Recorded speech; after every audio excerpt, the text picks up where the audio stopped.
Catalan independence movement is not terrorist, insist political parties.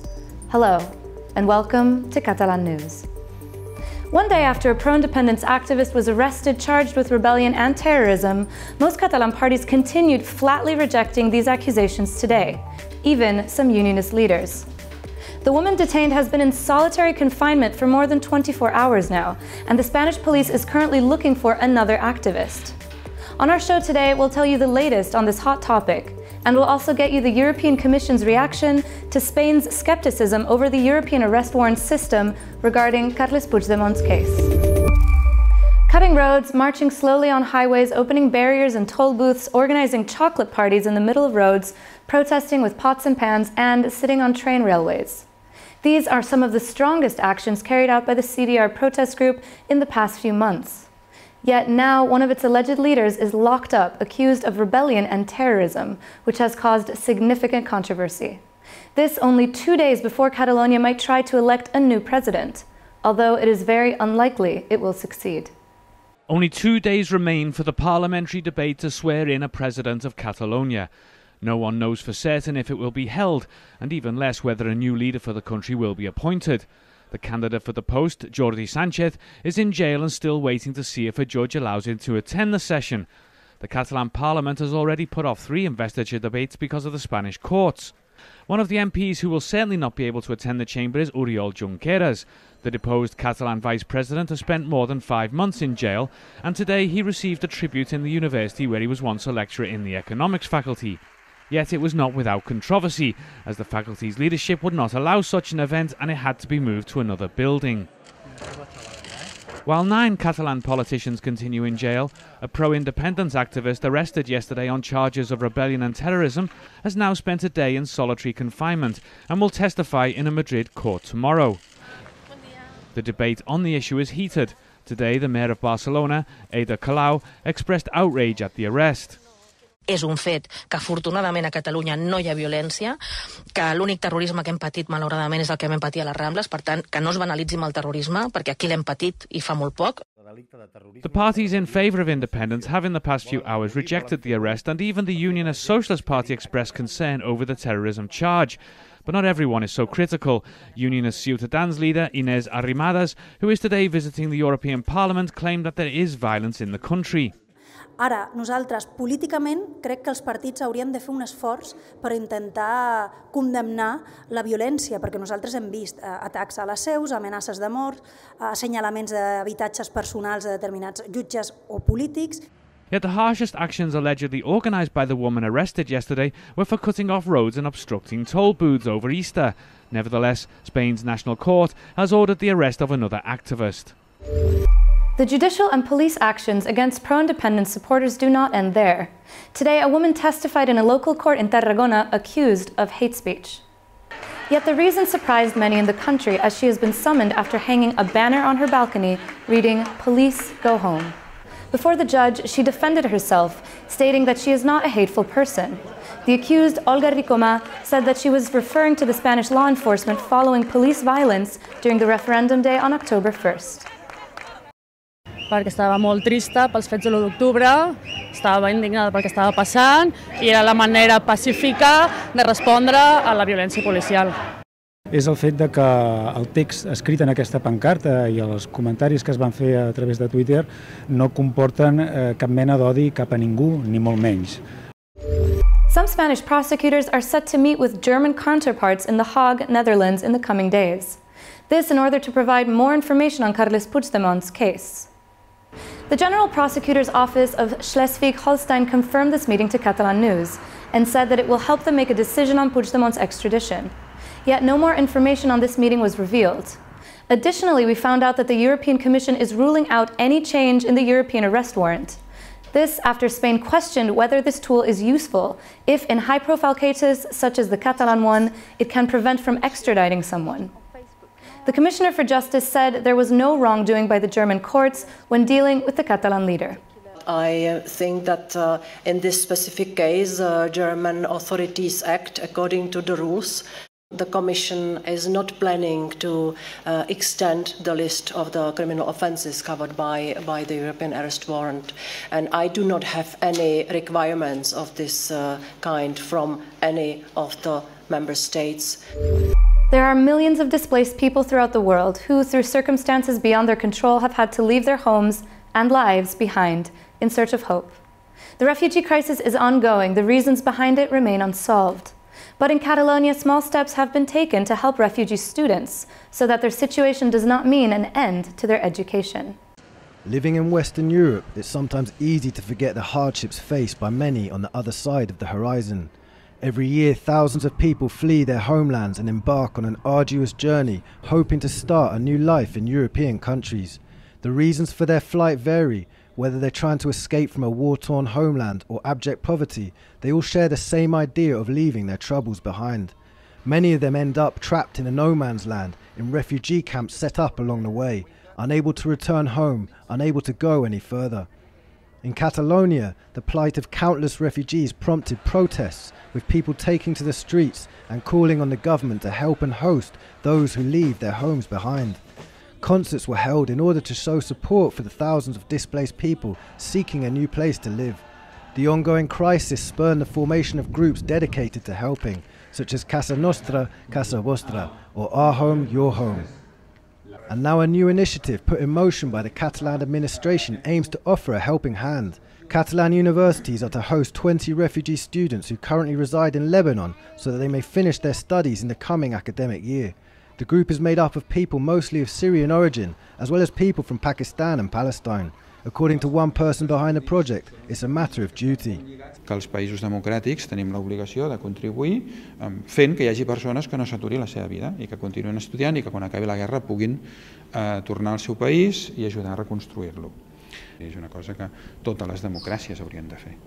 The students, made up of 15 boys and 5 girls, will be installed in either Barcelona, Girona, Tarragona, Lleida or Vic.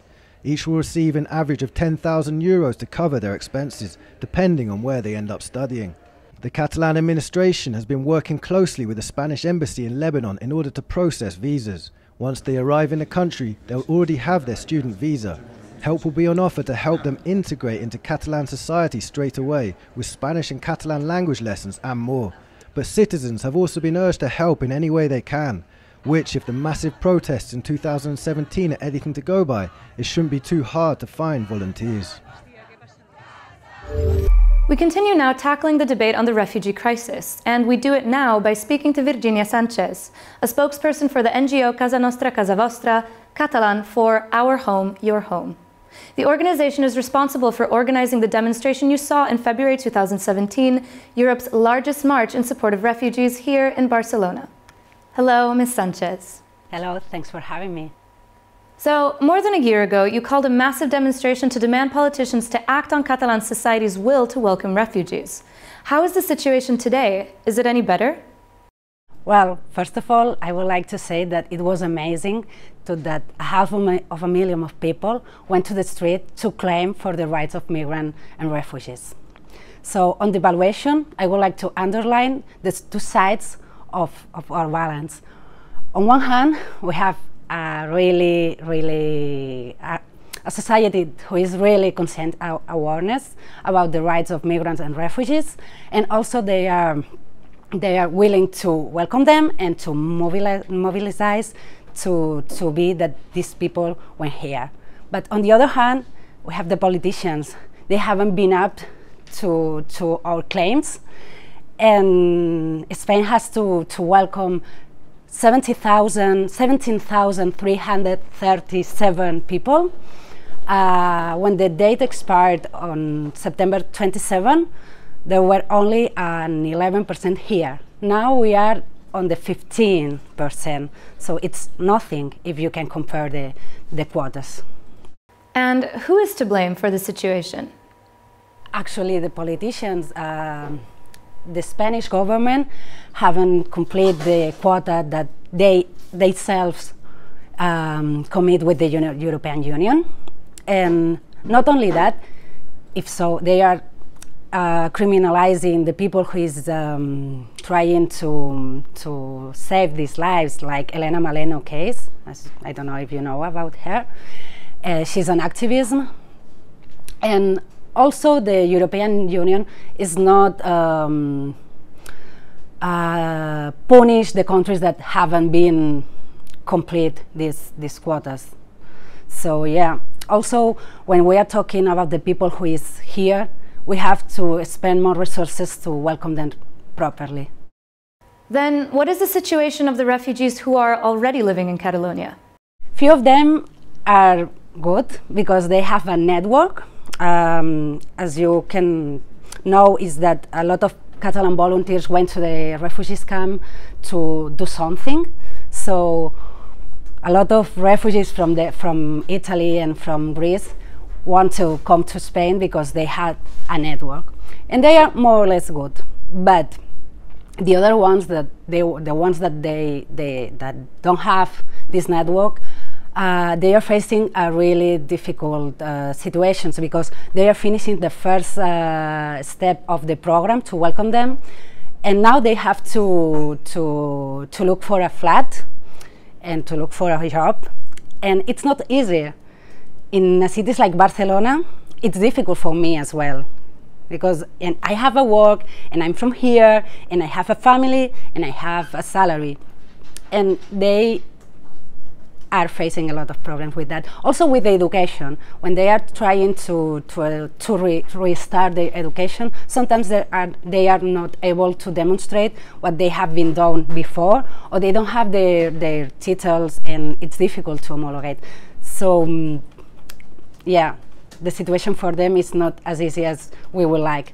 But I think that we as a society have to continue to keep on moving, to keep on pushing our governments, and because, as a friend of mine says always, fighting for their rights, we're also fighting for our rights. Thank you so much. Thank you, Ms. Sanchez. Goodbye. Many refugees trying to reach Europe are trying to flee terrorism in their home countries in Syria, Iraq, or Afghanistan. Far-right groups try to link refugees and terrorism, but this is totally unfounded. Terrorism in Europe is mainly homegrown, not imported, and that is why it's especially important to prevent extremism amongst young people. Today, Barcelona and Ripoll, where some of the alleged terrorists of Las Ramblas attacks used to live, have signed an agreement to that aim. Ripoll was one of the centers of mourning in the wake of the attacks, and now it aims to lead the fight against discrimination and for inclusion policies, along with Barcelona. This is considered essential to prevent radicalization. In the event to present the agreement, the mayor of Ripoll strongly criticized treating pro-independence Catalan activists as terrorists, saying that it is insulting for actual terrorist victims.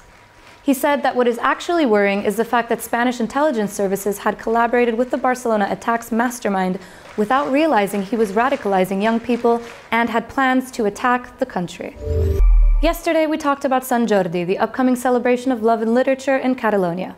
It's for all ages, but today a fair especially for the younger generation of readers showcase some of the best books around. The books you read as a child often stay with you your whole life. And to get a full experience of the literature available, an event just opened its doors. The Children and Young Adult Book Fair in Catalonia. Running until the Monday after next, the fair is held in Mollerussa, a western town near Lleida. There are over a dozen publishers attending, which organizers highlight as unique. Hi ha tot el sector editorial en un mateix lloc, és l'únic lloc que estan aquí. Crec que això és important i hauria de ser-ho més. I hauríem de ser tots més conscients de la importància d'aquest saló. Estem parlant d'una cosa molt important, de la lectura per nens i joves dels 0 als 16 anys. The theme for this 34th edition is called The Display of Wonders, taking readers through great themes and genres, from comedy to science fiction to mystery. Here, close to 5,000 books will be featured. There will also be workshops by authors and illustrators, as well as puppet shows, plays, storytelling sessions, and exhibitions. For the adults, there's even a literary vermouth. The event is geared towards visiting students during school hours, opening to the public for all the rest, and appropriate for those up to 17. Here, the readers are the stars of the show. As children's author Dr. Seuss put it, a person's a person, no matter how small. We're reaching the end of our show today, a day of severe weather in the country. Strong gales and heavy showers cross Catalonia, but this is not necessarily bad news. The images of Barcelona's coast are worth watching, and the increase of the flow in some rivers is also welcomed by a land which was suffering from drought just a few months ago. Bye for now, and see you tomorrow.